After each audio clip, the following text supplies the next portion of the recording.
वजह रही आप बगल वाले घर के भगत सिंह बने हुए हैं आजकल? मैं आपको बताऊं कि अगर जीवन में एक बार 1 घंटे के लिए अगर मुझे भगत सिंह बनने का सौभाग्य मिलेगा तो मैं भगत सिंह बनना चाहूंगा। मैं पूरा 10,000 साल जी के गीदड़ों की तरह जीना पसंद नहीं करता। मेरे साथ जो शोषण हुआ और लोगों के साथ जो मैंने शोषण देखा, मैंने जो है इन सारी चीज़ों को एक प्लान्ड तरीके से मैं वहाँ तक पहुँचाने का प्रयास करता हूँ। सभी लोग जो है अनुशासन की बेड़ियों में ऐसे बंधे हैं कि चाहे जितना शोषण किया जाए वो नहीं बोल सकते। 400 लोग अगर दे रहे होंगे 2-2 हज़ार तो 8 लाख रुपए का एक गणना से उगाही होती है। इसी तरह 3-4 गणनाएं अंडर इकट्ठा करता है, गणना प्रभारी को देता है, गणना प्रभारी अपना हिस्सा काट के आरआई महोदय को देते हैं। मैं अकेला मेल सदस्य हूँ। यदि मुझे कभी जेल हो जाए तो मुझे कोई देखने तक नहीं आएगा। लाख लोगोों ने कमेंट किए हैं और सब मेरे पॉजिटिव कमेंट किए हैं। एक भी व्यक्ति ने मुझे गाली नहीं दिया है। तो ये आईना है समाज, ये सब कुछ बता रहा है। आपके दिमाग में पहली बार कब आया कि अब बहुत हो गया है, पानी सिर से ऊपर चला गया है? लखनऊ में तो इतना भ्रष्टाचार कि हर बात पे भ्रष्टाचार। अब यहाँ पे जैसे ड्यूटी लगवाने के लिए जिस गार्ड में था मैं, गणना टी में, तो वहाँ पे ड्यूटी लगवाने के लिए 2,000 रुपया देना पड़ता था। टीएडीए हम लोगों को मिलता है। टीएडीए में जो है उसमें यहाँ पे 20% उसका रेट तय है लखनऊ के अंदर। 20%। अन्य जनपदों में कहीं 10 है, कहीं 15 है, लेकिन यहाँ लखनऊ में 20%। हमारी पत्नी का जो है डिलीवरी हुआ था। अच्छा। डिलीवरी में 50,000 का बिल मैंने लगाया तो वहाँ पे एक बाबूजी, उन्होंने 45,000 दिलाने की बात की। तो 45,000 में जो है 4,500 रुपया 10% घूस उन्होंने मांगा। बाबू जो है अगर पैसा पा जाए तो पैसा देने का सवाल ही नहीं, घूस पाने वाला कभी घूस लौटाता नहीं है। सबसे बड़ी बात तो यही है। आरोपों का जो सीक्वेंस है इसमें कहीं कोई नाम नहीं है। नाम है ना, शैलेंद्र कुमार जी को मैंने पैसा दिया। शैलेंद्र कुमार वो बाबू हैं जिनको आपने पैसा दिया 4,500 रुपये। जी। इतना खराब ढंग से भोजन बना के रखते हैं लोग। आप थानों पे जाइए, फॉलोअर नहीं है, कभी बन रहा है कभी नहीं बन रहा है, कोई प्राइवेट बना रहा है। सारे फॉलोअर अधिकारियों के यहाँ रहते हैं। मैं कोई आतंकवादी, नक्सलवादी, बलात्कारी ऐसा व्यक्ति नहीं। मैं मेरे खिलाफ आज तक 151 तक का मुकदमा नहीं है। कभी थाने में बैठाया नहीं गया, कभी थाने कोई कहा नहीं मेरे खिलाफ कि ये गलत है। आप एक अनुशासन से जुड़े हुए व्यक्ति हैं, आपको उसकी ट्रेनिंग दी गई है। बिल्कुल। और आप उस ट्रेनिंग की बुनियाद को हिलाने की कोशिश कर रहे हैं। जी। ये अनुशासन कैसे हो सकता है कि कोई एक पुलिस वाला जिसकी पत्नी जो है बीमार हो और डिलीवरी हुआ हो और वो छुट्टी मांगे, छुट्टी ना मिले, उसकी पत्नी मर जाए और तब वो पहुंच पाए, ये कौन सा अनुशासन? आपको लगता है कि चाबुक लेकर के सिपाहियों से काम कराया जाता है? निश्चित तौर पे। आप ड्यूटी पर हैं? अभी मैं 20 दिन की छुट्टी पर। अब 20 दिन मैंने छुट्टी लिया था पहले। मैंने छुट्टी लिया ही इसीलिए था कि जो है मैं जो ये हमारी समस्याएं हैं मैं इनको, मतलब आपने छुट्टी करने के लिए लिया था। आपको नहीं लगता कि आपके लिए सिस्टम में अब काम करना मुश्किल हो जाएगा? कुछ मैं आपको बताऊं कि मेरा टारगेट जो है, मैं पहले टारगेट को देखता हूं। टारगेट क्या है? दोस्तों नमस्कार, मेरा नाम प्रशांत है और आप देखना शुरू कर चुके हैं आपका अपना चैनल खुदरंग। और मेरे साथ वो शख्स मौजूद हैं जो आपकी स्क्रीन पर हर दूसरी रील में स्क्रॉल हो रहे हैं। हर वीडियो में आपको एक शख्स नजर आ रहे हैं जो उत्तर प्रदेश पुलिस की वर्दी में हैं, गोल टोपी लगाए हुए हैं और एक उत्तर प्रदेश पुलिस महकमे के ऊपर एक बड़ा सा बम फोड़ा है। वो बम भ्रष्टाचार का, वो बम जिस भ्रष्टाचार को नाम सिस्टम दे दिया गया, उस सिस्टम की पोल खोल रहे हैं।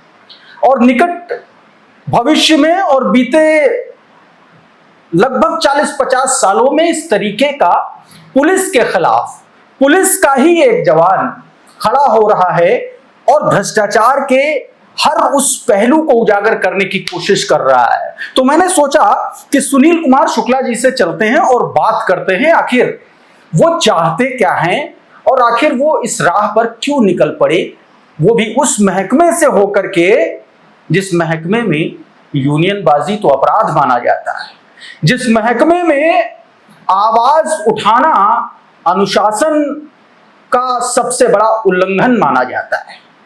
सुनील कुमार जी हमारे साथ हैं। सुनील जी, बहुत बहुत आपका स्वागत है सबसे पहले हमारे चैनल पर। जी।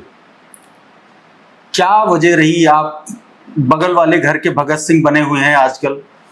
देखिए, ये एक दिन की पीड़ा नहीं है। हाँ। ये काफी लंबा समय मैंने 10 साल इसमें दिया है।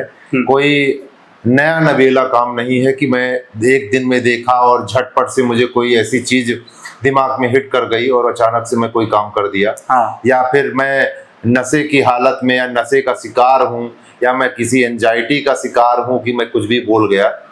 मैं खूब होशो हवास में, खूब विश्वास के साथ मेरे साथ जो शोषण हुआ और लोगों के साथ जो मैंने शोषण देखा उसको मैंने खूब अच्छे से महसूस किया। उसके बाद मैंने इस व्यवस्था में जो हो रही कुरीतियां हैं इनको दूर करने के लिए जो मेरा सकारात्मक कार्य हो सकता है इसको दूर करने के लिए, यानी माननीय मुख्यमंत्री जी तक, हमारे शीर्ष मतलब डीजीपी महोदय तक पहुंचाने की बात, कि जिससे ये नीचे स्तर की जो बातें हैं वहां तक जाएं और इसमें क्रांतिकारी परिवर्तन आए। इसी क्रम में मैंने जो है इन सारी चीजों को एक प्लान्ड तरीके से मैं वहां तक पहुंचाने का प्रयास कर रहा हूँ। मतलब आप ये कह रहे हैं कि इस क्रांतिकारी बदलाव की कोशिश के आप अगुआ बनने की कोशिश कर रहे हैं? अगुआ का मतलब ये है कि जो आदमी, अगुआ बनना मेरी मजबूरी इसलिए है कि और सभी लोग जो है अनुशासन की बेड़ियों में ऐसे बंधे हैं कि चाहे जितना शोषण किया जाए वो नहीं बोल सकते हैं। मजबूर तो मैं भी हूँ, हमसे ज्यादा मजबूरी किसी की नहीं हो सकती है, इसलिए कि हम अपने पूरे परिवार में अकेले मेल सदस्य हैं। मेरी माताजी हैं, मेरी बहन है, मेरी पत्नी, मेरी 2 बच्चियां। मैं अकेला मेल सदस्य हूँ। यदि मुझे कभी जेल हो जाए तो मुझे कोई देखने तक नहीं आएगा, आ पाएगा, क्योंकि सब महिलाएं हैं हमारे यहाँ।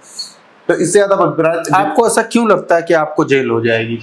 जेल नहीं, मतलब मैं एक एग्जाम्पल के तौर पे बता रहा हूँ कि इतनी विपरीत परिस्थिति है। ऐसा नहीं है कि मैं जानता हूँ कि अगर मेरे साथ में पूरा भारत उठ खड़ा हुआ है, पूरा भारत, आपने जैसा कि पहले बताया कि हर दूसरी तीसरी रील्स मेरे बारे में है, लेकिन आपको मैं बताना चाहूंगा कि आप उनके कमेंट को जाके पढ़िएगा।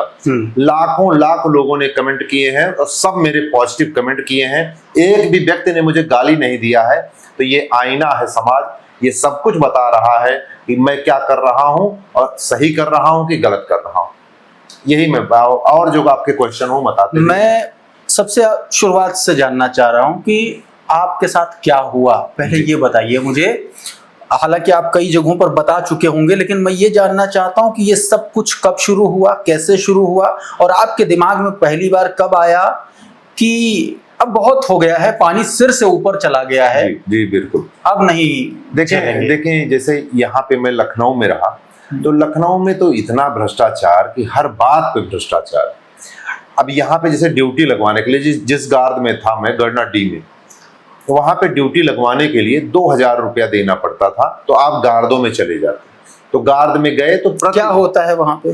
गार्ड में जैसे सर सिक्योरिटी के लिए, जैसे ईवीएम वेयर हाउस है, उसकी सिक्योरिटी है, तो वहां पे ड्यूटी लगेगी। ठीक है। और कोई जैसे मान लीजिए कहीं कंप्यूटर सरकारी रखे हुए हैं, उनकी सिक्योरिटी के लिए लगेगी। कोई भवन है महत्वपूर्ण, वहां पे तो वो उनके सिक्योरिटी में, कोई मिनिस्टर है उनके यहाँ सिक्योरिटी। तो इस तरह की जो सिक्योरिटी रहती है वहां पे एक गार्ड होती है, 24 घंटे की देख रेख करती है, उसी को कहते हैं गार्ड। अच्छा, ठीक। तो उसी में ड्यूटी लगवाने के लिए 2000 प्रति व्यक्ति प्रति महीने देना पड़ता है। वो उगाही होके ऊपर तक अधिकारियों तक जाती है, जो कि मैंने कई बार क्रम में 2000 रुपए प्रति व्यक्ति प्रति महीना देना पड़ता है। अच्छा, और ये लगभग एक गार्ड में कितने लोग लगते होंगे? एक गार्ड में 4, कभी 4 रहते हैं, कभी 5 रहते हैं। कुछ ऐसी भी गार्ड हैं जहाँ 10-10 लोग रहते हैं।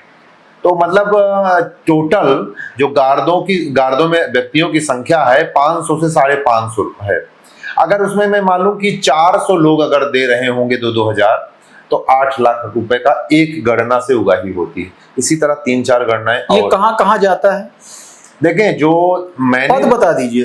बिल्कुल, जो मैंने पद देखा वो गार्ड कमांडर इकट्ठा करता है, गणना प्रभारी को देता है, गणना प्रभारी अपना हिस्सा काट के आरआई महोदय को देते हैं। अब आरआई महोदय के ऊपर की जो हायरार्की है वहां पे एग्जैक्ट नहीं कहा जा सकता है कि किसको दिया, कैसे दिया। इसलिए मैं आरआई तक भी चर्चा इसलिए कर पा रहा हूँ क्योंकि मैं कुछ दिन। आरआई कौन है? थोड़ा सा रिजर्व इंस्पेक्टर। अच्छा, रिजर्व इंस्पेक्टर जो लाइन का पूरा देख रेख देखते हैं। अच्छा, उनका भी नाम मैं इसलिए ले पा रहा हूँ, ऐसा नहीं कि मैं अंधे में तीर चला रहा हूँ। मैं गणना में कुछ दिन ड्यूटी किया हूँ। हमको लगता है 15-20 दिन 25 दिन, जो कि कागज वागज देखने के लिए जब कोई नहीं रहता तो उसी में से एक लोग को ड्यूटी बैठा लेते हैं। अच्छा। तो मैं बैठा रहता था, तो वहां पे लोग चर्चा करते थे कि आरआई साहब को इतना दिया जाता है, आरआई साहब ऊपर पहुंचाते हैं, ये करते हैं। तो मतलब मैं वहां पे देखा हूं, तब मैं पूरी चीज बता रहा हूँ, ऐसे कोई हवाई बात नहीं कर रहा हूँ। जानते सभी हैं, कह मैं केवल रहा हूं। तो ये एक यहाँ पे भ्रष्टाचार मैंने देखा। अच्छा, इसी में ये गारद में ड्यूटी लगाने को लेकर के ये एक तरीका हुआ, एक तरीका। अब इसी में जैसे टीएडीए हम लोगों को मिलता है, टीएडीए में जो है उसमें यहाँ पे 20% उसका रेट तय है लखनऊ के अंदर। 20%। अन्य जनपदों में कहीं 10 है, कहीं 15 है, लेकिन यहाँ लखनऊ में 20% है। ऐसे हर जगह मतलब 10 से लेकर के 20% तक 20% तक है, बिल्कुल। अच्छा, इसी तरह चिकित्सा प्रतिपूर्ति है, यहाँ पे 15 या 20% है। मैंने चूंकि यहाँ पे लगाया नहीं है, लेकिन यहाँ पे 15 से 20% यहाँ पे है। मैं रायबरेली में लगाया था तो वहाँ 10% मैंने दिया। चिकित्सा प्रतिपूर्ति मतलब कि अगर कोई घर में परिवार में इमरजेंसी आ जाती है, बिल्कुल, उसकी तबीयत खराब होती है तो उसका पहले इलाज आप करवा लेते हैं। हाँ। फिर आके यहाँ पे बिल लगाते हैं तो आपको पैसा रिम्बर्स हो जाता है। उसका पैसा रिम्बर्स होता है। जो आप 45,000 की बात अपने वीडियोस में कर रहे हैं, वो जनपद रायबरेली की घटना है। क्या है वो पूरा मामला? उसमें जो है हमारी पत्नी का जो है डिलीवरी हुआ था। अच्छा। तो डिलीवरी में 50,000 का बिल मैंने लगाया, तो वहां पे एक बाबूजी, उन्होंने 45,000 दिलाने की बात की। तो 45,000 में जो है 4500 रुपया 10% घूस उन्होंने मांगा। तो मैं जान रहा था, तो मैंने उनको 10% दिया। और उसके बाद फिर जो है वो जब मैं दोबारा गया उनके पास कि अपनी बच्ची का एक चिकित्सा प्रतिपूर्ति भर के, तो उन्होंने कहा कि मैंने पूछा कि कब तक सर आ जाएगा। तो उन्होंने कहा कि जो है देखा उन्होंने, तो देखा कि 35,000 था। तो कहे कि 35,000 है, जब बजट आएगा तब आ जाएगा। तो मैंने कहा कि सर 35,000, जबकि 45,000 की बात हुई, उसका 10% मैंने 4500 दिया भी आपको, तो ये सर कैसे संभव है? ये तो बहुत नुकसान हो जाएगा मेरा। सर मेरा ऐसा करिए कि अगर इतना ही होना है तो बढ़ा लीजिए, अगर इतना ही होना है तो मुझे जो है आप पैसा दे दीजिए मेरा, जो मैंने आपको दिया है। तो उन्होंने अब बाबू जो है, अगर पैसा पा जाए तो पैसा देने का सवाल ही नहीं। घूस पाने वाला व्यक्ति कभी घूस लौटाता नहीं है, सबसे बड़ी बात तो यही है। तो जो है उन्होंने पैसा देने से मना कर दिया। तो मैंने कहा कि मैं कप्तान साहब के सामने पेश होऊंगा। तो कप्तान साहब के सामने मैं पेश गया होने के लिए, लेकिन मुझे होने नहीं दिया गया। फिर एडिशनल एसपी साहब के सामने में पेश हुआ, तो उन्होंने सीओ साहब के पास जांच के लिए कर दिया। अब उसके बाद क्या हुआ है मुझे पता नहीं उस बारे में। ये थी घटना, वो ये उसकी घटना। तो ये आप बाबू बोल रहे हैं, आप कप्तान साहब एडिशनल साहब को बोल रहे हैं, एसपी साहब को बोल रहे हैं, लेकिन आपकी पूरी इस पूरे आरोपों का जो सीक्वेंस है जी, इसमें कहीं कोई नाम नहीं है। नाम है ना, शैलेंद्र कुमार जी को मैंने पैसा दिया। शैलेंद्र कुमार वो बाबू हैं जिनको आपने पैसा दिया 4500 रुपए। जी बिल्कुल, उनको तो मतलब 50,000 का बिल जी लगाया, 4500 आपने उनको घूस दी जी, और उसके बावजूद आपको 35,000 रुपया 35,000 मिला। अब जब मैंने मेरा वीडियो वायरल हुआ तो जो पैसा वो था वो मेरे अकाउंट में आ भी गया है, मतलब वाइफ के 35,000 रुपए जी। अच्छा, तो ये रायबरेली की एक घटना है। इस तरीके से आपने कई सारी घटनाओं का जिक्र किया है जी, भ्रष्टाचार को लेकर जी। क्या आप मानते हैं कि जो इससे पहले आपके साथ घटनाएं हुई उसके बारे में थोड़ा सा बताइए। सर मैं जो है अंबेडकर नगर की घटना है। मेरे पिताजी को इलाज के लिए मैंने छुट्टी मांगी, तो वहाँ के एक इंस्पेक्टर थे, जो है नाम नहीं लेना चाहूंगा क्योंकि रिटायर हो गए, तो क्या ही बात करना, ऐसा सभी का लगभग जनरल रहता है, उनको क्या ही उनका घसीटना। तो उन्होंने जो है मुझे डांट के भगा दिया और मुझे जो है छुट्टी नहीं दी। अब फिर उसके बाद मैंने वही कप्तान साहब को मैंने फोन मिलाया। कप्तान साहब ने जो है मैंने रिक्वेस्ट किया कि सर ऐसी ऐसी बात है, तो वो अच्छे व्यक्ति थे, उन्होंने जो है मुझे छुट्टी दे दी और 1 महीने की मुझे छुट्टी हो गई। फिर मैं इलाज के लिए वहाँ पे गया, लेकिन चूंकि इलाज ज़्यादा लंबा खिंच रहा था पिताजी का, तो मैंने फिर जो उस टाइम वो कप्तान साहब हट भी गए थे, तो मैं दूसरे कप्तान जो आए थे उनके पास मैंने फ़ोन किया कि सर ऐसी ऐसी बात है, मेरी छुट्टी कम पड़ रही है सर, जो है थोड़ा छुट्टी अगर मेरी बढ़ जाएगी तो सर मैं इलाज करा पाऊँगा, मेरे माता पिता का मैं अकेला पुत्र हूँ। तो उन्होंने मुझे बहुत बुरी तरीक़े से डांटा। मैंने डॉक्यूमेंट्स भी उनके पास भेजे थे लेकिन उन्होंने इस चीज पे तनिक भी ध्यान नहीं दिया और उन्होंने बहुत बुरी तरीके, ये सब थे जो इतने शोषण जो है मेरे साथ बहुत कुछ हुए। अभी तो ये मतलब मूल मैंने बताया। इस तरह से रोज जैसे आप जाएंगे बैरिक में आप रह रहे हो तो इतने गंदे वॉशरूम हैं कि आप जाएंगे तो एक टॉयलेट के ऊपर आपको जाना पड़ेगा, इतना गंदा है। कभी आपको मौका लगे तो एक बार जाके हम लोगों की स्थिति देख लीजिए। आप जाएंगे किचन में जाएंगे भोजन करने, इतना खराब ढंग से भोजन बना के रखते हैं लोग। आप थानों पे जाइए, फॉलोअर नहीं है, कभी बन रहा है कभी नहीं बन रहा है, कोई प्राइवेट बना रहा है। सारे फॉलोअर अधिकारियों के यहाँ रहते हैं, उनके यहाँ कभी कमी नहीं होती। एक आदमी बनाने के लिए 5-5, 7-7 लोग रहते हैं, थानों पे कोई नहीं। मतलब बहुत प्रकार की अनियमितता देखा तो मुझे लगा कि अब खड़ा हो जाना चाहिए, क्योंकि कोई नहीं बोलने वाला है। तो अब आपको जब तक आप नहीं रोएंगे तब तक आपकी माँ दूध नहीं पिलाती है। तो उसी चीज को मुझे बार बार दिमाग में हिट करता था कि माननीय मुख्यमंत्री जी एक अच्छे व्यक्ति हैं, अगर इस टाइम में अपनी बात रखा, उन तक बात पहुंची तो मुझे लगा कि कुछ अच्छा बेहतर हो सकता है। इसीलिए मैंने जो है ये कदम उठाया और मैंने इसको अपना पुरजोर तरीके से, आप लोगों का समर्थन भी मिला और आम जनता का भी समर्थन मिला कि इस बात को दूर तक मैंने पहुंचाने में सफल रहा। मुझे एक बात बताइए जी, आप तमाम ये सारे खुलासे कर रहे हैं और मुझे लगता है कि अब पर्याप्त समय भी हो गया। अब तक आप मेरे ख्याल से 3 से 4 वीडियोस पे बिल्कुल अपने आरोपों को तमाम सारी बातें कई सारे इंटरव्यू हो चुके हैं, कम से कम 25-30। नहीं, जो आप खुद अपने आप से सेल्फ इनिशिएटिव लेकर के जो वीडियोस आपने शूट किए और उनको जो आपने अपलोड किया और शेयर किया, उनकी मैं जिक्र कर रहा हूं। और उन वीडियोस में आपने एक और इम्पोर्टेंट आरोप लगाया, कहा कि जब से हम खड़े हुए हैं इस व्यवस्था के खिलाफ, इस सिस्टम के खिलाफ, तब से आपको परेशान किया जा रहा है, आपके घर वालों को परेशान किया जा रहा है। एक बार जो है नोटिस के लिए, नोटिस तामीला के लिए केवल रात्रि में 1 बजे जो है पुलिस पहुंच गई थी। मुझे वो चीज खराब लगा, क्योंकि मेरी माता जी 60 साल की है और वो बीपी, शुगर, कोलेस्ट्रॉल सबकी दवा खाती है।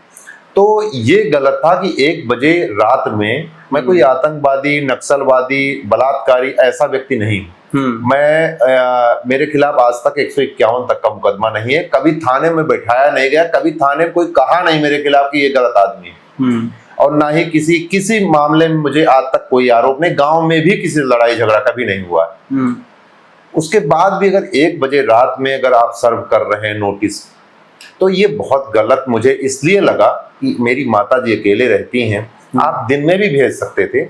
और वहां पे जो पुलिस वाले गए थे उन्होंने किसी प्रकार की कोई अशिष्ट भाषा या किसी प्रकार की उन्होंने अनैतिक बात नहीं की। वो प्रेम से बोले और एक जैसे अपने साथ के सिपाही के घर जाया जाता है, माता से प्रणाम किया जाता है, वैसे ही मिले। ये मैं पहले वीडियो से बता रहा हूँ। बस दिक्कत ये थी कि 1 बजे रात में नहीं जाना चाहिए, तो चूंकि वो पेशेंट है। आपको क्यों लगता है कि क्यों 1 बजे रात में गए होंगे, क्या लगता है? मैं इस चीज में, चूंकि मैं उन लोगों की मंशा नहीं समझ सकता, और हो सकता है कि अधिकारियों की ये मंशा रही हो कि जाके घर वालों को थोड़ा सा डरा दीजिएगा, वो कर दीजिएगा, तो ये भी हो सकता है। क्योंकि ये पुलिस की जनरल प्रैक्टिस रहती है, बहुत घर में लोग जाते हैं, रात्रि में जाते हैं, लोग विरोध करते हैं, आए दिन पेपर में आता रहता है, तो ये भी हो सकता है। लेकिन वो लोग जो गए थे वहां पे, वो लोग, उसमें कोई दिक्कत नहीं। क्या आपके किसी आरोप का अभी तक संज्ञान लिया गया? जी सर, संज्ञान लिया गया है, उसमें कार्रवाई भी हुई है। जैसे लाइन में पहले जो मैनुअली हाथ से होता था, अब उसमें कंप्यूटरीकृत व्यवस्था यानी एक सॉफ्टवेयर के माध्यम से वो शुरू होने जा रहा है।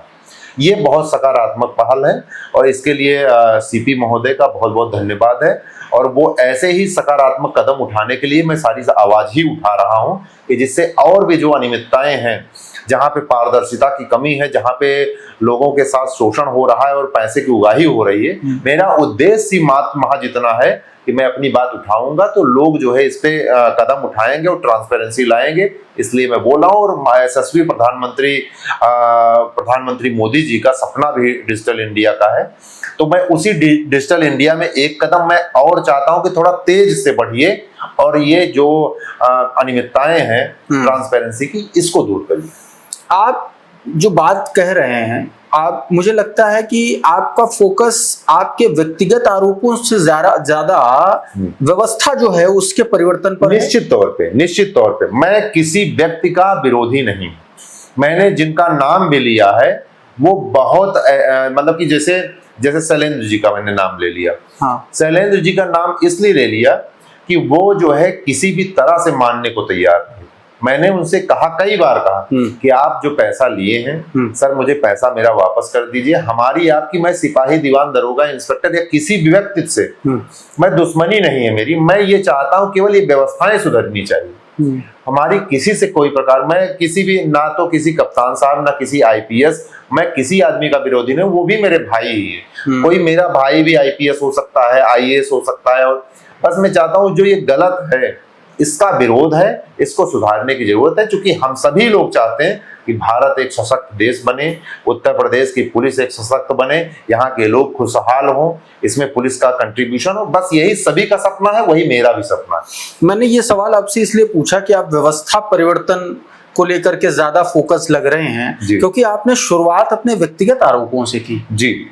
तो आपका आप ज्यादा फोकस इस पर क्यों है कि बजाय इसके कि आपके मामले में जांच की क्या प्रगति हुई इसके? जी देखिए, मैं अपनी जांच की बताऊं कि जो हमारी जांच है, हमारी जांच तो मतलब मैंने जो बयान है वो सारी चीजें जो मैंने कर दी हैं। ठीक है। जो उसमें होना है वो होता रहेगा, वो सेकेंडरी है। मेरे साथ क्या होगा, नुकसान होगा, फायदा होगा, अगर मेरे ना रहने से अगर इस प्रदेश में प्रगति आ सकती है या कुछ भी हो सकता है, तो मैं आज ही चाहूंगा कि मैं आज न रहूं, आज से प्रगति शुरू हो।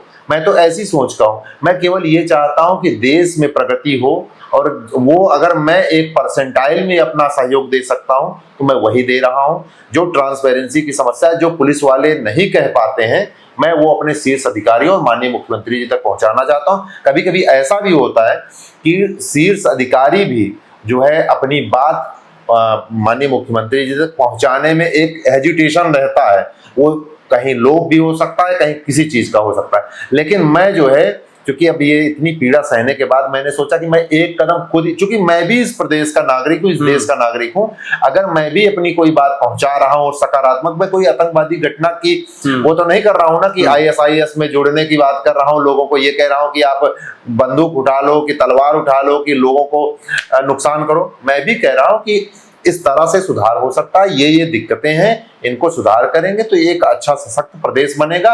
वही मैं भी कह रहा हूँ, वही वो भी कर रहे हैं। और इसमें अगर मेरे द्वारा कहा जा रहा है तो इतना बुरा नहीं मानना चाहिए, बल्कि इसको सुधार करना चाहिए। नहीं, बुरा क्यों नहीं मानना चाहिए, क्योंकि आप एक अनुशासन से जुड़े हुए व्यक्ति हैं, आपको उसकी ट्रेनिंग दी गई है। बिल्कुल। और आप उस ट्रेनिंग की बुनियाद को हिलाने की कोशिश कर रहे हैं। जी। अगर बुनियाद शोषण पे आधारित है, जैसे अनुशासन जो है, जैसे आप बैठे और मैं बैठा हूं, तो ये भी एक अनुशासन है। आपके साथ मेरी जो एक लिमिट है वो अनुशासन में ही मैं आपसे बात कर रहा हूं, आप भी हमसे अनुशासन में ही बात कर रहे हैं। पिता पुत्र का भी अनुशासन होता है, पति पत्नी का भी अनुशासन होता है, हर व्यक्ति का अनुशासन होता है। लेकिन ये अनुशासन कैसे हो सकता है कि कोई एक पुलिस वाला जिसकी पत्नी जो है बीमार हो और डिलीवरी हुआ हो और वो छुट्टी मांगे, छुट्टी ना मिले, उसकी पत्नी मर जाए और तब वो पहुंच पाए, ये कौन सा अनुशासन? ये कौन सा भाई, छोटे भाई और बड़े भाई का प्यार? अगर इस तरह का छोटा भाई बड़ा भाई का प्यार है तो मैं ना तो ऐसे अनुशासन को मानता हूं, ना मैं कभी मानूंगा। जिसमें शोषणकारी अनुशासन हो मैं उसको नहीं मानता हूं। प्यार वो होना चाहिए जिसमें दोनों तरफ से हो, कि मैं अनुशासन, आप मिले, मैं आपसे प्यार से बात कर रहा हूं, ये अनुशासन। ऐसा नहीं कि आप मेरे ऊपर चाबुक लेके बैठे हो, तलवार लेके बैठे हो, पिस्टल रख के बैठे हो और तब अनुशासन करें। तो ऐसा अनुशासन डरा के थोड़ी देर लागू किया जा सकता है, लेकिन ये अनुशासन एक्सियम नहीं, इसको कोई नहीं मानेगा। आपको लगता है कि चाबुक लेकर के सिपाहियों से काम कराया जाता है? निश्चित तौर पे। चाबुक का मतलब ये है कि जैसे आप बताइए कि जैसे मैं टीएडीए है, मैंने मेहनत किया, मेरी बात है, और मैं उसमें 20% कैसे दे दूं, वो भी एक तरह का चाबुक। और जैसे मैं ड्यूटी लगाने के लिए 2000 दे रहा हूं, वो भी एक तरह का चाबुक है। भ्रष्टाचार भी एक तरह का चाबुक है। चाबुक केवल एक छड़ी और एक पिस्टल नहीं होती। नहीं, आप डिस्क्रिमिनेशन की भी बात कर रहे हैं। किस तरह के? सिपाही वर्सेस दरोगा, दरोगा थाना इंचार्ज का उसके ऊपर, उस डिस्क्रिमिनेशन की भी आप बात कर रहे हो शायद।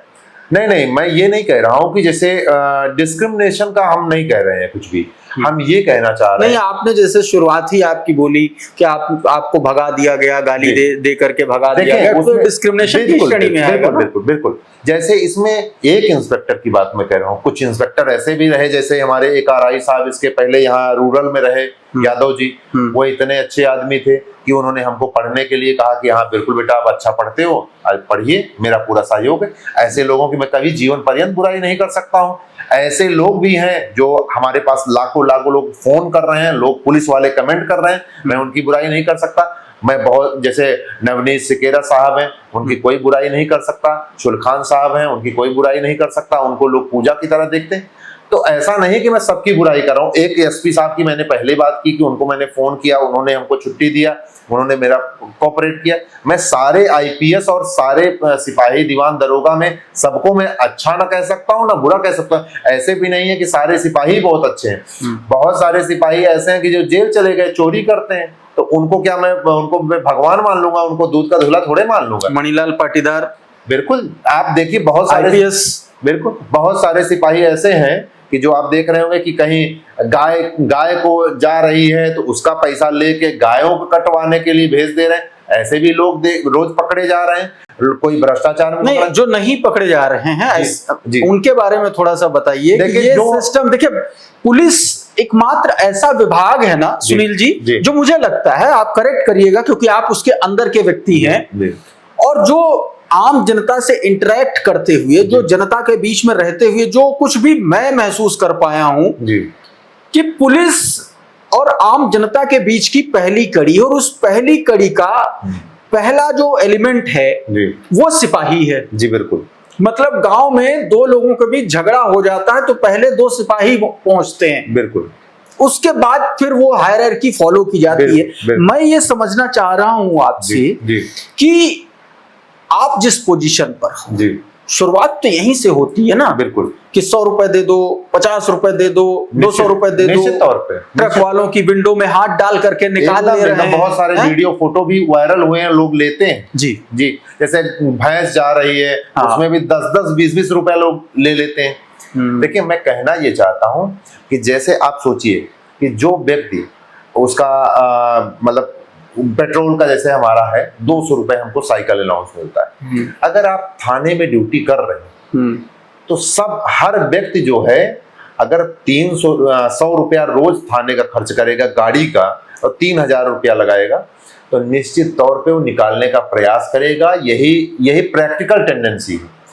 लेकिन ऐसा नहीं है कि हर व्यक्ति यही कर रहा हो, हर व्यक्ति ऐसा नहीं है। लेकिन आप बताइए मुझे नहीं, हर व्यक्ति कैसे नहीं, थोड़ा सा आप मुझे समझाइए। एक तरफ आप ये कह रहे हो कि पूरा का पूरा सिस्टम जो है, पूरा का पूरा सिस्टम की बात नहीं कर रहा हूं मैं, नहीं, सिस्टम ऐसा बना हुआ है, आप कह रहे हो कि उसमें जो करप्शन है वो नीचे से ऊपर तक जाता है। बिल्कुल।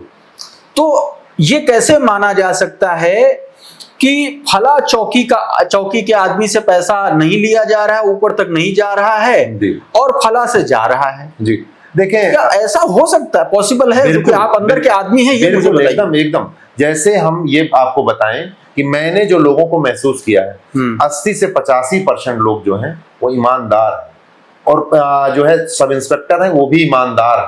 लेकिन समस्या इस बात की 10-15% लोगों ने पूरे विभाग को ऐसे गंध फैला दी है कि उसी का थू-थू होता रहता है समाज में। उन्हीं की वजह से पूरा पुलिस विभाग गाली सहता है। आप जाके देखेंगे किसी ऐसा नहीं है कि सारे लोग जो है इसी लूट तंत्र में लगे हुए। मैंने हमेशा पहले दिन से बता रहा हूं कि 80 से 85% पुलिस के लोग बहुत ऑनेस्ट हैं। अगर ऐसा नहीं होता तो हम आप जो बैठ के बतिया रहे हैं ये बतिया भी नहीं। तो क्या आप इन 15% के लिए खड़े हुए हैं? बिल्कुल, जो 15% के लोग जो इस तरह की अव्यवस्था फैला के रखे हैं मैं उनका विरोध करता हूं, और वो इसलिए विरोध करता हूं कि चूंकि स्कोप है ठीक करने का, वो 2-4 महीने के प्रयास से ठीक हो सकता है। इसलिए कि आप ट्रांसपेरेंसी कर देंगे तो एकदम सुधार हो सकता है। और ट्रांसपेरेंसी में वो शक्ति है, डिजिटल इंडिया में वो शक्ति है कि आप कोई भी कृत्य करेंगे, आप जब उसके मॉनिटरिंग में रहेंगे तो आप नहीं कर पाएंगे।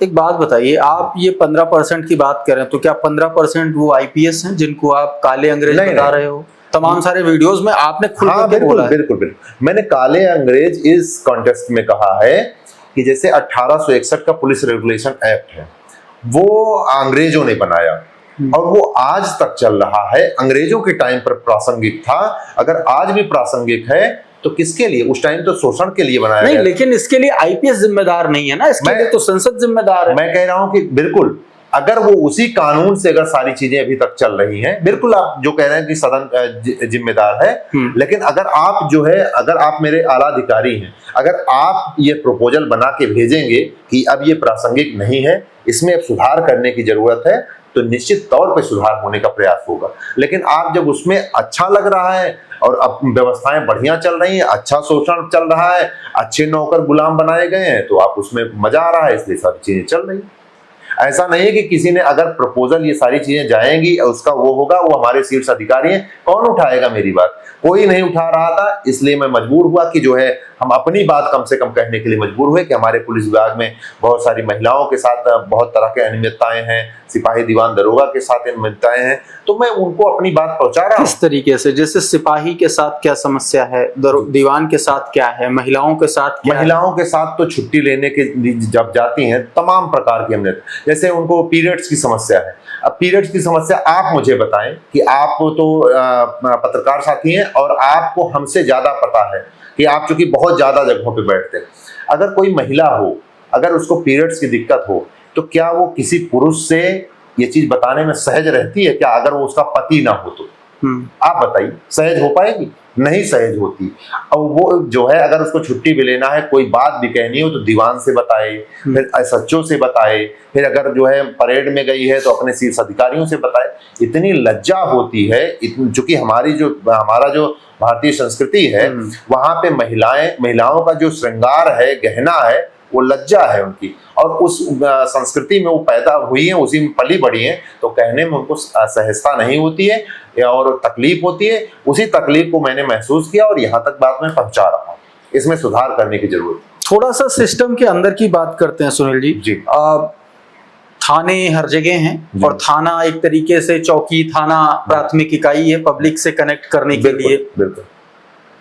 क्या गांव के थानों में, शहरों के थानों में क्या अंतर आपको लगता है? वहां के जो काम काज के तरीके हैं, क्योंकि आप रूरल्स में भी रहे होंगे जी, और आप शहर में तो हैं ही हैं जी। और उससे पहले एक अचानक से बात याद आई, अभी आप ड्यूटी पर हैं? अभी मैं 20 दिन की छुट्टी पर हूँ। अब 20 दिन मैंने छुट्टी लिया था पहले। मैंने छुट्टी लिया ही इसीलिए था कि जो है मैं जो ये हमारी समस्याएं हैं, मैं इनको, मतलब आपने छुट्टी करने के लिया था? मैंने छुट्टी लिया था। मैं तो हम पहले दिन से बता रहा हूँ कि छुट्टी मैंने लिया इसलिए था ताकि छुट्टी की जा सके, कि इस जो वीडियोस हैं मैं इसको आराम से डाल लूंगा, लोगों को बता लूंगा, अपनी बात, पुलिस परिवार की बात ऊपर तक समझाऊंगा, इसीलिए मैंने लिया। फिर कैसे जाएंगे? मतलब क्या आपको क्या लगता है कि आप ये सब करने के बाद जब वहां जाओगे तो आपको किस तरीके से चैलेंज फेस करने पड़ेंगे? मुझे नहीं लगता है कि कोई चैलेंज, मैंने कोई आतंकवादी संगठन को ज्वाइन करके नहीं जा रहा हूं। मैं इसी जो समस्याएं थी उनको बताया हूं और सहजता से बताने का प्रयास किया हूं। किसी के आपको नहीं लगता कि आपके लिए सिस्टम में काम करना मुश्किल हो जाएगा? कुछ मैं आपको बताऊं कि मेरा टारगेट जो है, मैं पहले टारगेट को देखता हूं, टारगेट क्या है, उसके बीच के रास्ते में जो पड़ रही समस्याएं मैं उनको नहीं देखता। जैसे मैं एग्जाम्पल के तौर पर बताऊं कि अगर मुझे रायबरेली जाना है, तो मैं रायबरेली को फोकस करता हूँ। बीच में जाने के लिए ट्रेन पे बैठना पड़ेगा, जूता पहनना पड़ेगा, कपड़ा पहनना पड़ेगा, कहीं हो सकता है चाय पानी करना पड़े, मैं इसको ध्यान नहीं देता। मैं केवल एक टारगेट है कि मुझे रायबरेली जाना है, जब रायबरेली पहुंच जाऊंगा तो मैं बीच की चीजों को नहीं ध्यान देता। और अगर नहीं पहुंच पाया आप रायबरेली, मैं उसके लिए निरंतर रायबरेली तो जैसे अब मतलब बिल्कुल हाँ एग्जैक्ट एग्जांपल मैं जो ये कोशिश कर रहा हूँ, जो इसमें है कि मैं ये सुधार चाहता हूँ। मैं आपको बताऊं कि मैं निरंतर प्रयासरत रहूंगा। कोई ये नहीं कि 20 दिन की छुट्टी लिया हूं तो केवल इसी में है। लेकिन आपने पुलिस नियमावली को तोड़ा है। देखिए, अगर ऐसी नियमावली हो जिससे लोगों का शोषण हो रहा हो तो मैं मानता हूं कि ऐसे नियमावली को तोड़ ही देना चाहिए। अगर क्या आपकी सर्विस पर इससे कोई खतरा आ सकता है? मैं आपको बताऊं कि अगर ऐसी अनियमितताओं के बारे में, ऐसे शोषण और दमनकारी कानून हो, अगर उसके अगर विरोध में अगर विरोध कर रहे हो आप, अगर आपकी नौकरी पे आंच आ जाए तो मुझे लगता है नौकरी छोटी पड़ जाएगी।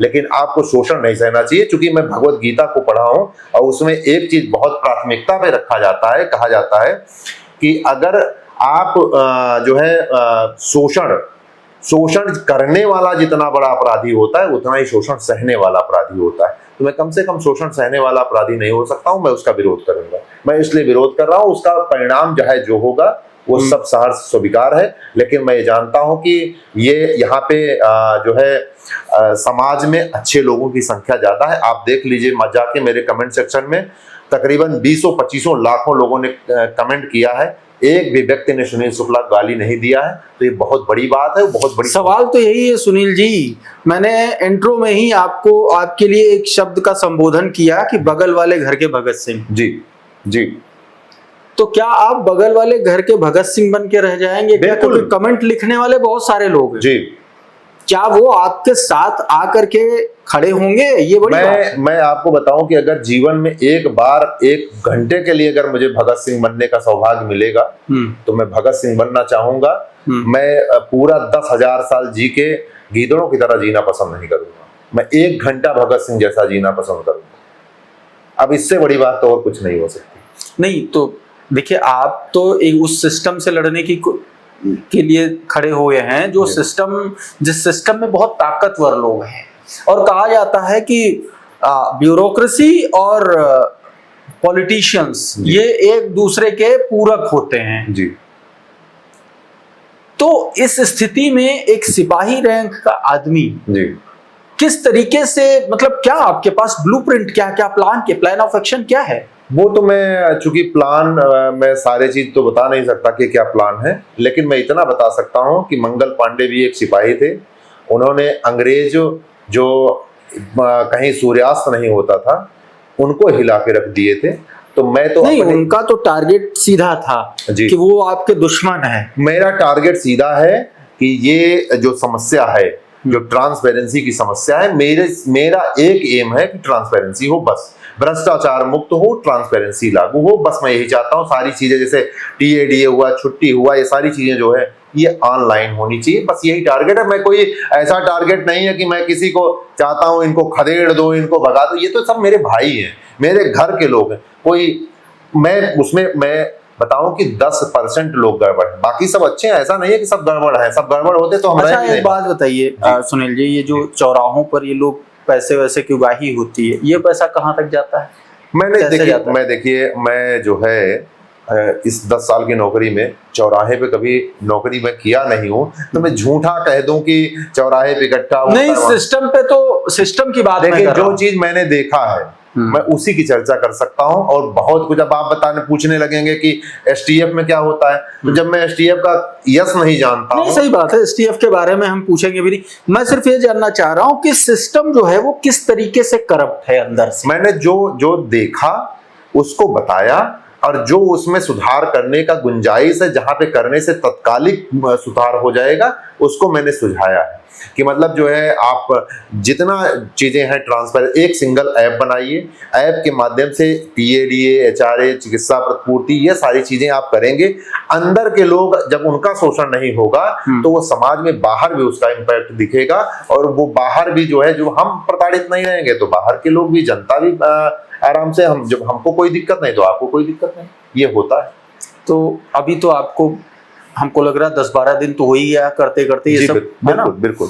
तो आप मुख्यमंत्री की तरफ से या किसी बड़े अधिकारी की तरफ से, डीजीपी साहब की तरफ से कुछ रिस्पॉन्स आया मुलाकात के लिए, बातचीत के लिए कुछ आया आपके पास प्रपोजल? अभी तक जो है मुझे अभी इस तरह की कोई जानकारी नहीं है, लेकिन मैंने एक चीज देखा कि जो लाइन में मैंने उठाया था कि जो है मैनुअली लगाया जाता था और लोगों से पैसा लिया जाता था गार्ड में भेजने के लिए, तो वहां पे अब कंप्यूटरीकृत व्यवस्था की जा रही है। ये बहुत सकारात्मक कदम है। अब किसी को इस तरह का 2,000 रुपए जैसी व्यवस्था नहीं रहेगी, जिसका जब ड्यूटी आएगा, ड्यूटी जहां रहेगी वहां अपना चला जाएगा, आराम से ड्यूटी करेगा।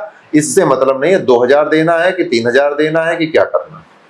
आप बता रहे थे कि कौन जाएगा ये भी डिसाइड होता है, ये रैंडम नहीं होता, और ये भी पसंद नापसंद पे डिपेंड करता है। बिल्कुल, इसके लिए पैसा, बिल्कुल, जैसे 2,000 रुपए आप देते हैं आपको, जैसे मान लीजिए मेरा घर है अमेठी, तो मैं चाहूंगा कि मैं पीजीआई की साइड में रहूं, तो पीजीआई की साइड में आना है तो कुछ लोग पीजीआई की साइड में आना चाहेंगे, कुछ लोग उधर जाना चाहेंगे, कुछ लोग उधर जाना चाहेंगे, तो उसी हिसाब से अपना अपना सबका बटा रहता है। अपना 2000 दीजिए, अपने क्षेत्र में जाइए, यही रहता।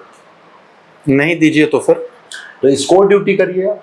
अच्छा, स्कोर ड्यूटी में आप जो है गाड़ियों में, तेज गाड़ी चलती है उसमें आप कूदते हुए गाड़ियाँ चलेंगे, हाई रिस्क पे आप चलेंगे, और आप समय से भोजन भी नहीं कर पाएंगे, समय से सारी समस्याएं रहेंगी, तो ये चीज रहता, इसलिए लोग जो है पैसा देते हैं और जो है। तो मतलब एक तरीके से सारा खेल जो है वो सुविधा का है। बिल्कुल बिल्कुल, क्यों नहीं। जब दो स्कोप होगा, एक स्कोप हो आग पे चलने का और दूसरा हो कि आप पानी में आराम से हल्का हल्का पैर भीग के चले, तो आप किस पे चलना पसंद करेंगे? आग पे तो नहीं चलना चाहेंगे। मैं एक तुलना के तौर पे कह रहा हूँ, स्कोर कोई आग नहीं है, मैं एक एग्जाम्पल के तौर पे बता रहा हूँ। जिसमें आदमी को सुविधा लगेगा वो करता, और सुविधा के नाम पर सुविधा का सुविधा शुल्क देता है। बिल्कुल, सुविधा शुल्क देता है, स्कोप है। नहीं तो ऐसा रहे कि भाई 1 महीना ये आपको जो जहाँ पे ट्रांसपेरेंसी रहेगी, तो आप सब हर जगह ड्यूटी है, तो आपको कहीं तकलीफ नहीं। भाई सबका जब नंबर आएगा तो करेगा, तो आपको भी करना पड़ेगा। आपने आईएएस पीसीएस की लाइफस्टाइल पे भी गंभीर सवाल खड़े किए। जी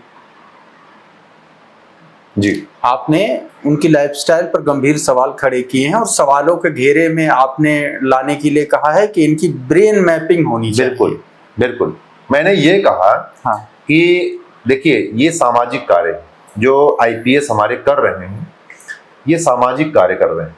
सामाजिक कार्य में अगर समाज के लोगों को ये लगता है कि मैं डाउट में हूं, मुझे ये लग रहा है कि गलत हो रहा है, भ्रष्टाचार हो रहा है, तो जो ये सामाजिक कार्य करने वाले लोग हैं, इनकी ड्यूटी भी इस चीज की बनती है कि ये बताएं कि जो है मैं एकदम पाक साफ हूं, एकदम दूध का धुला हूं। तो इसके लिए कौन सा तरीका है? यही तरीका है ना कि साल में एक बार आप ब्रेन मैपिंग, देखिए आप दूध के धुले भी हो, तो आप एक बार ब्रेन मैपिंग अगर करा लेते हैं साल में, तो फिर तो गंगा के नहाए हुए, दूध से धुले हुए महसूस करोगे। और लोग अच्छा, इसकी क्या गारंटी है कि जहां ब्रेन मैपिंग होगी वहां का आदमी पाक साफ होगा? वही तो कह रहा हूं कि जैसे अगर हर जगह का, यही तो मैं ट्रांसपेरेंसी की बात कर रहा हूं, जैसे ये जो आप इसमें ब्रेन मैपिंग होगा तो उनका भी तो होगा, तो उनका भी होगा। देखें, अगर ये जब आप एक जगह आप देख रहे हैं, जब नसें पकड़ जाएंगी ना, तो कुछ भी नहीं हो पाएगा। अभी जब इस पे आप चर्चा करने पे आइएगा तो मैं इस पे भी कभी चर्चा करूंगा कि किस तरह का मैं चाहता हूँ। ये केवल यही तक नहीं, इसके आगे भी बहुत कुछ है, केवल ये अभी तो चल रहा है। नहीं, थोड़ा सा लूप होल के बारे में फिर आप क्या चाहते हैं? हम चाहते हैं कि आप इस पर भी बात करें, इस पर भी बोलें कि आप चाहते क्या हैं। लेकिन लूप होल्स जो आप देख रहे हो, ये बेसिकली अविश्वास की बात है। इसके मूल में आपकी बातों में अविश्वास झलकता है अफसरों के प्रति, आपके सीनियर्स के प्रति। ये अविश्वास क्यों है आपको? अविश्वास आपको क्यों लगता है कि जिस आईएएस आईपीएस की तनख्वाह है वो उससे ज्यादा की घड़ी, उससे ज्यादा का चश्मा, उससे ज्यादा का जूता पहनता है, तो उसका पैसा भ्रष्टाचार का है? मैं ये कह रहा हूं कि मैं नहीं कह रहा हूं, इतने लोग पकड़े जाते हैं, इतने लोगों को ईडी और सारे लोग पकड़ते हैं।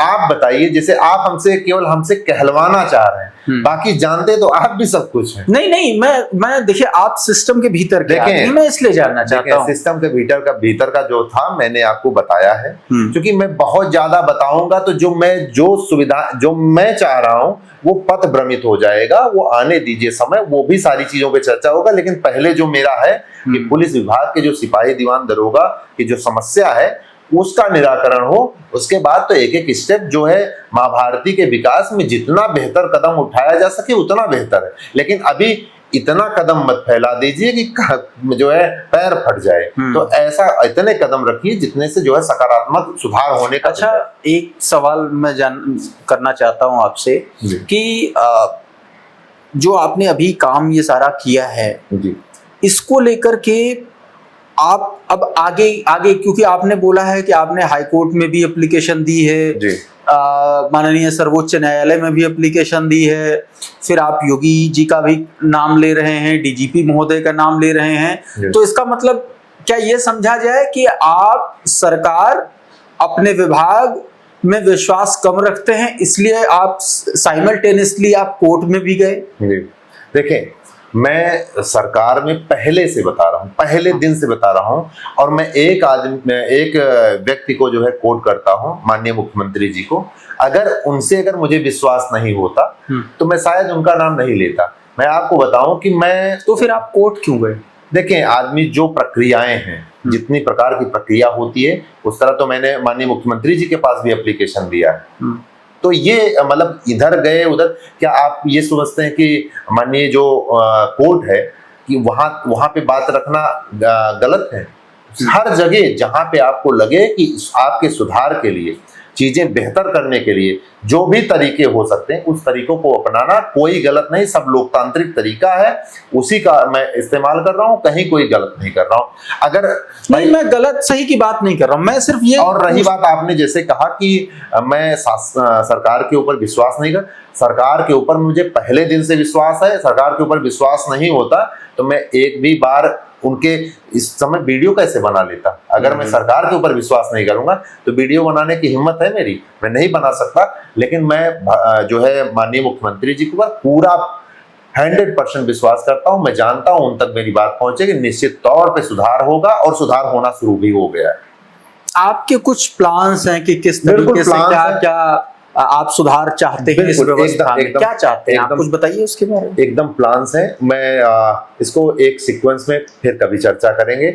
और जैसे आप गोरे अंग्रेज और काले अंग्रेज की बात कर रहे थे, उसमें आप पुराने कानूनों का भी जिक्र कर रहे थे।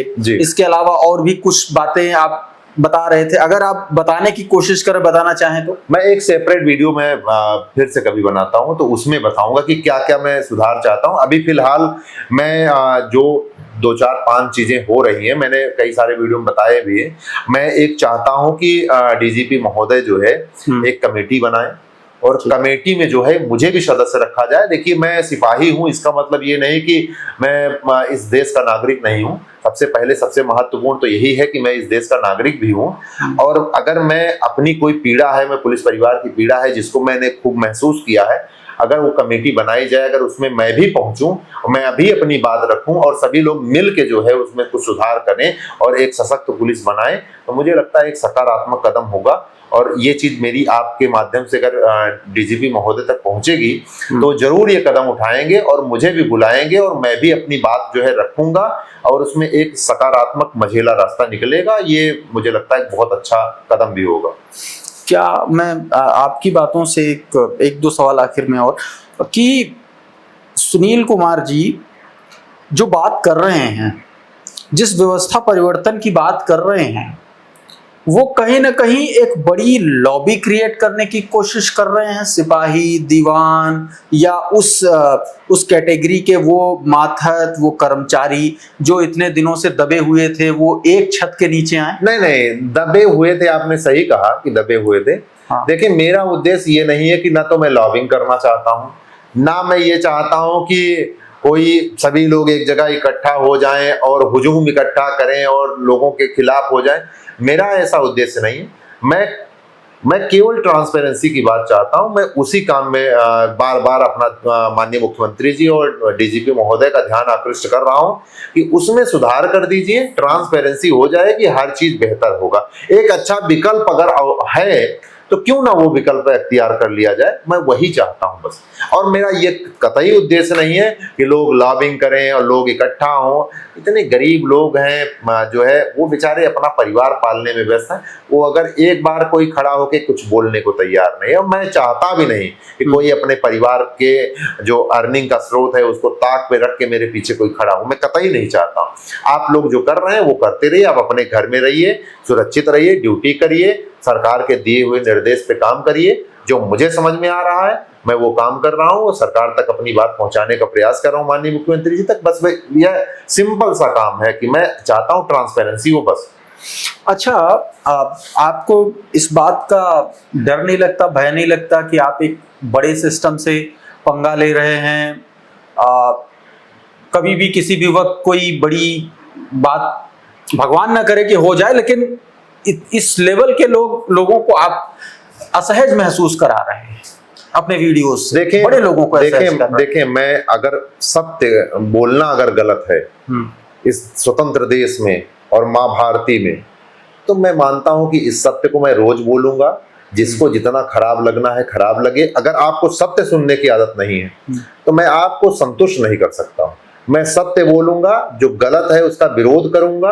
एक लोकतांत्रिक देश में जो गलत है उसका विरोध होना चाहिए और सत्य बोलना चाहिए। सत्य बोलना अगर गलत है तो मैं रोज बोलूंगा। अच्छा, आपको लगता है कि इतने दिनों से जो ये पुलिस व्यवस्था चली आ रही है जी, इसमें बहुत सारे आपकी ही रैंक के बहुत सारे लोग हैं, बहुत सारे उन्होंने भी कभी आवाज नहीं उठाई जी। तो क्या आपको क्या लगता है कि वो सत्य नहीं पसंद करते थे, सिर्फ आप ही पसंद कर रहे हैं? देखिए, बिल्कुल बिल्कुल ये अनुशासन का खोंच ऐसा बंधा है कि आदमी चाह के भी नहीं बोल सकता। बोलेगा तो तुरंत उसका परिवार अनाथ कर दिया जाएगा। बहुत सारे लोग बर्खास्त हो गए। तो अगर इतना भय होगा कि आदमी सत्य भी बोलने पे बर्खास्त हो जाएगा तो इसलिए लोग बोलना नहीं चाहते। और मैं बोल रहा हूं तो आप देखते रहिएगा कि मेरे साथ क्या होगा। वैसे अगर ये बात मेरी मुख्यमंत्री जी तक पहुंचेगी तो माननीय मुख्यमंत्री जी मेरे साथ न्याय करेंगे, क्योंकि वो संत आदमी है, इसीलिए मैं बोल भी पा रहा हूं। अगर कोई ऐसा मुझे लगता कि इस तरह का डर होता तो मैं बोल भी नहीं पाता। क्योंकि वो बैठे हैं, मैं जानता हूं मेरे साथ अन्याय नहीं होने देंगे, इसलिए मैं बोल पा रहा हूं। ठीक है सुनील जी, बहुत बहुत शुक्रिया, बहुत बहुत धन्यवाद। आपसे आपने बात समय दिया, बहुत अच्छा लगा मुझे भी आपसे बातचीत करके। और आप तमाम दर्शकों का बहुत बहुत शुक्रिया, बहुत बहुत धन्यवाद। आपको ये इंटरव्यू, ये पॉडकास्ट वीडियो आपको कैसा लगा, आप हमें कमेंट बॉक्स में जरूर बताइएगा कैसा लगा। कोई सुझाव है, कोई प्रतिक्रिया है, वो भी जरूर लिखिएगा, हम सारे कमेंट्स पढ़ते हैं। बहुत बहुत शुक्रिया, बहुत बहुत धन्यवाद। आप जुड़े रहिए आपके अपने चैनल खुद रंग के साथ। नमस्कार।